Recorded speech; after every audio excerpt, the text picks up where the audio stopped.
Railway खात्यात नोकरी लावण्याचा आमिष दाखवून एकाची सुमारे 7 लाख रुपयांची फसवणूक केल्याचा प्रकार उघडकीस आला आहे आणि या प्रकरणी बबन महादेव शिंदे यांनी संजयनगर पोलिसात फिर्याद दिली आहे आणि त्यांच्या फिर्यादीची दखल घेऊन पोलिसांनी संशयित महादेव बाबा पोगळे, श्री अनुराग पाटील आणि शर्मा नामक व्यक्तीच्या विरोधात गुन्हा दाखल केला आहे।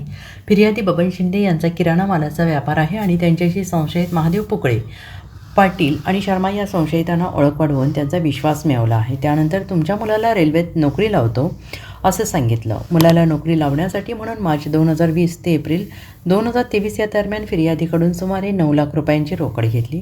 फिर्यादीने संबंधित रक्कम ही संशयितांच्या बँक खात्यावर आणि एकदा रोखीने अशी दिली आहे।